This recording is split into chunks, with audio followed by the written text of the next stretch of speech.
What is up, everyone? It's Quinn here, and in today's video, I'm going to be going through who I'm predicting to be the #1 fantasy football player at every position. So who I'm predicting to be the running back one, wide receiver one, quarterback one, and tight end one. I'd love to hear your guys' thoughts also. Who do you think has the best odds at finishing #1 at their position? I'll also be going through 3 honorable mentions, so players who I think have a decent shot, but just didn't quite get there for me. And let's just dive right into it. We're going to start off with the running back position, and my first honorable mention is going to be Devon Achane. Now, I understand that for some people, this kind of seems like a long shot, but I also think after his rookie year, his ceiling is undeniable for fantasy. In his 9 full games as a rookie, he averaged 20.8 PPR points per game, and that was while taking less than half of the opportunities in this Dolphins backfield.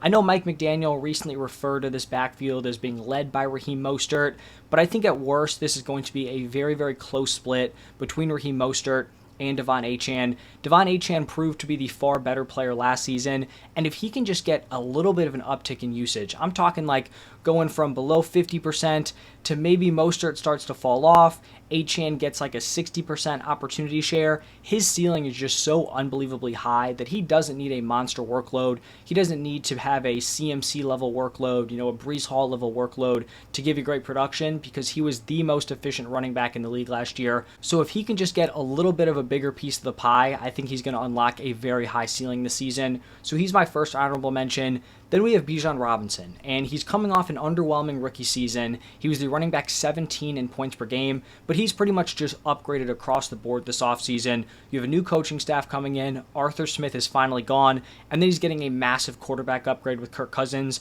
This really should be the breakout opportunity for Breece Hall. He should be used like a workhorse. He has that 3-down skill set. I think he definitely has the upside of being a 20-plus PPR point per game guy, so definitely someone who I think is going to be in contention to be the running back one. And then my final honorable mention is going to be Breece Hall.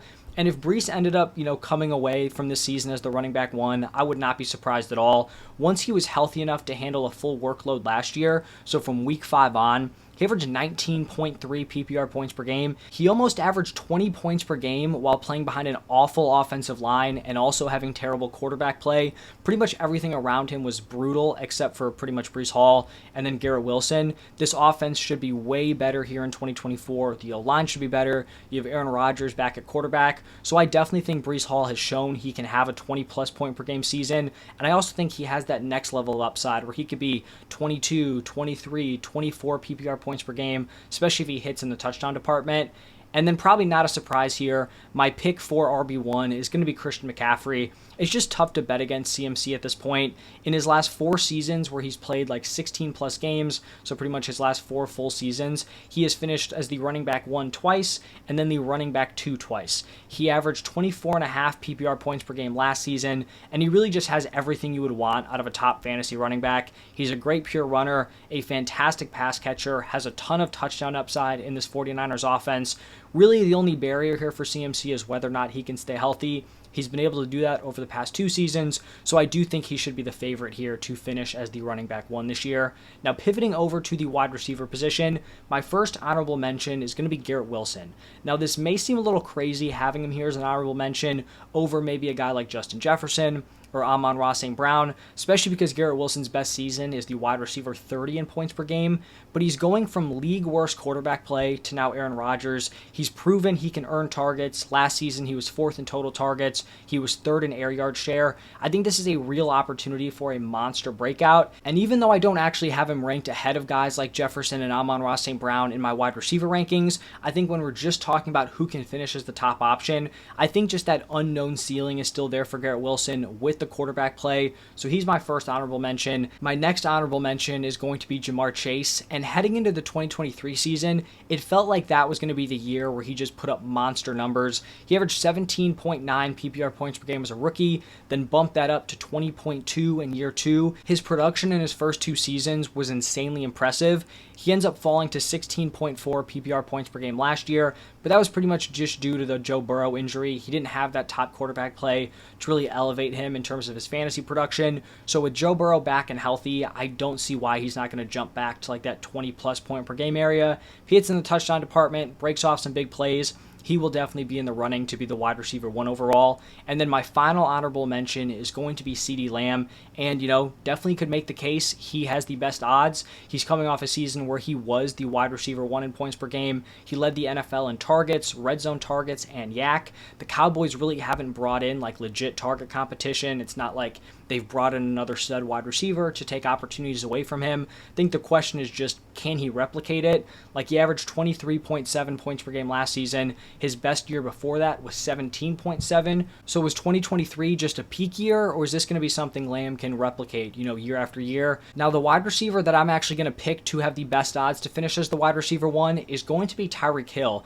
And Tyreek Hill is actually not my wide receiver 1 heading into this season. I think it's CeeDee Lamb. I just think there's some risk involved here with Tyreek Hill getting up there in age, potentially falling off. But when we're talking about ceiling wide receivers who have proven it year after year, Tyreek Hill is that guy. He's averaged 20.4 and 23.5 PPR points per game in his 2 seasons with the Dolphins. He has been the wide receiver 3 and wide receiver 2 in points per game. He is the focal point of this Dolphins offense. He was number 1 in target share, target rate, receiving yards, yards per out run, yards per team pass attempt. He was number 2 in air yard share, deep targets, touchdowns. So you do have that little bit of added risk due to his age. I believe he's 30 years old. But if you told me all these players are going to be the same player they were last year, Tyreek Hill would be my bet to be the top option, which is why I have him here as my number 1 for this video. Now, shifting over to the quarterback position, my first honorable mention is going to be Lamar Jackson, and he's a pretty clear, contender to be the quarterback 1 overall. He has the highest point per game season for a fantasy quarterback of all time. He is 4 years removed from that, so we haven't had like a monster season out of him since then, but it looks like he's going to be heading into the 2024 season a little bit leaner than he's been in previous years. We may see his rushing usage kind of shift back to what we saw in 2019, 2020. He had 1,000+ rushing yards in both of those seasons. The rushing has fallen off a little bit since he started to put on weight, which is a little bit odd. I guess the speed's maybe not the same, but you think he'd be used more on the goal line. That hasn't really happened. So I think him, losing some weight, getting that speed back, not that he ever lost it, but, as fast as he was in those early years, I think that could help him for fantasy. He's coming off an MVP season, and Lamar is just always live to have a monster fantasy year. So definitely someone in contention here. The next quarterback is going to be Jalen Hurts. He has finished as the quarterback 1 and quarterback 2 in points per game over the past 2 seasons. If the Eagles continue to use the tush push to rack up those rushing touchdowns, he's always just going to give you so much production with his legs. He has 28 rushing touchdowns in the past 2 seasons. If they keep that rolling, he has a great shot to, finish as a high-end QB1 once again. I like Kellen Moore coming in as the offensive coordinator. Should be an upgrade from what they had last year. He still has solid weapons around him with A.J. Brown, Devonta Smith, Dallas Goedert. You had Saquon Barkley there, who can also make some plays as a pass catcher out of the backfield. I expect Jalen Hurts to be a high-end QB1. Definitely has the opportunity to be the QB1 overall.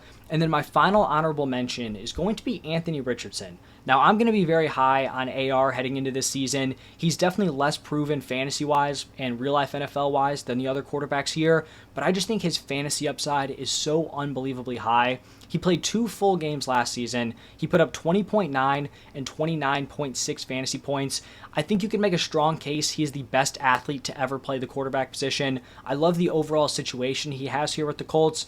Love Shane Steichen as the head coach. Solid weapons with Pittman, JT, Downs, A.D. Mitchell, who they just drafted. My only concern here for Anthony Richardson would be the health. Seems like he's still dealing with some sort of shoulder soreness, which isn't great.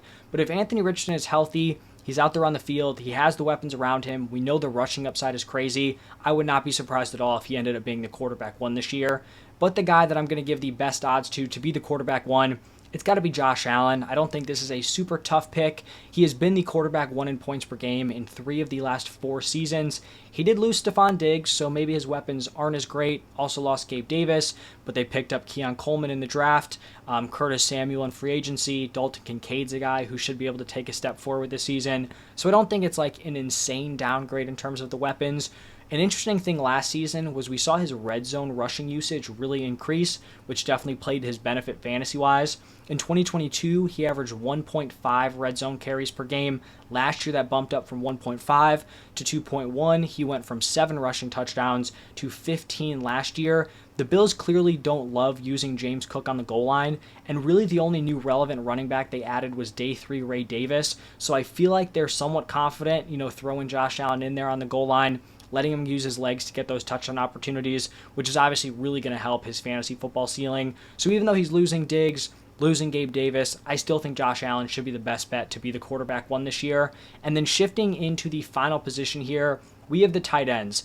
And I feel like we can make a case for more tight ends this year to be the tight end one than really in any previous year I can remember. It's pretty consistently just been Travis Kelce, and then when Gronk was in there, it was pretty much Travis Kelce or Rob Gronkowski. This year, you have Travis Kelce potentially falling off a little bit. You have a lot of these young tight ends rising, still some solid veterans out there. But my first honorable mention is going to be Dalton Kincaid. And I think if Kincaid ends up taking a big second-year leap, which is definitely not something out of the ordinary for tight ends, he's probably in the best situation of any tight end here in the NFL. You have Josh Allen at quarterback. The weapons at the wide receiver position aren't super proven. As a rookie, Kincaid was the tight end 14 in points per game. And I do think some people, just in terms of his redraft ranking and his dynasty ranking, I think people are actually overvaluing this landing spot because he still has to be a good player, right? There's no guarantee he's going to have the skill set to be one of the better tight ends in the NFL, but he was a good prospect. He flashed some ability in year one, and if the talent is there, he has a monster ceiling here in this Bills offense, which is why I think he's definitely in contention. Now, after Dalton Kincaid, we're going to go with Sam Laporta. He was the tight end 3 in points per game last season, which for a rookie is just insane production right out of the gate. If we're going to nitpick for Sam Laporta here, he did really hit in the touchdown department. He scored 10 touchdowns.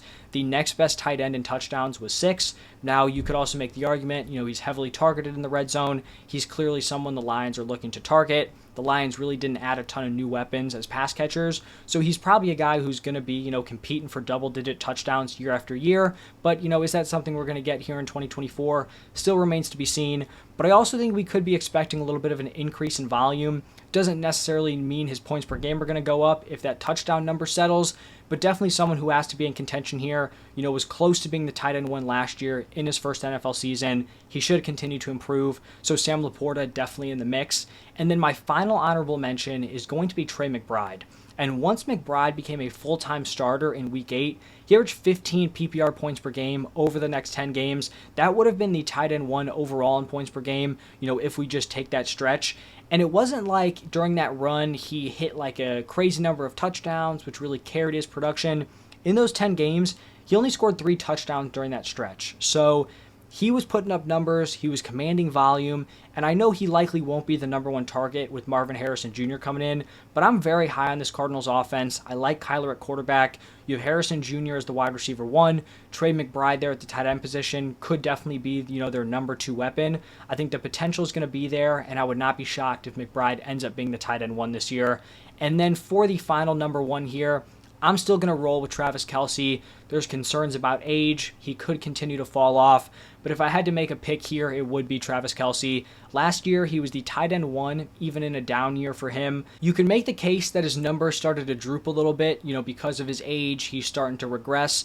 But you could also make the case that this Chiefs offense was just uncharacteristically average last season. I believe they were 14th in points per game. They're pretty much top 7, top 8 in every other year Patrick Mahomes has been there. Travis Kelce only got into the end zone 5 times. He scored 9 or more touchdowns in his previous 3 seasons. So assuming he doesn't fall off a cliff here, I do expect him to have a better season than he did last year, and we just haven't seen any active player actually be able to match his ceiling, especially his ceiling on a consistent year-after-year basis. So I'm still going to roll with Travis Kelce. There's definitely some risk involved. I wouldn't take him way ahead of some of these other tight ends, but he is going to be my pick here to be the number 1. So that's going to wrap it up for who I think has the best odds to finish number 1 at their position. Let me know your guys' picks down below. Let me know what you think about my picks, but thank you all for stopping by, and I will see you in the next one.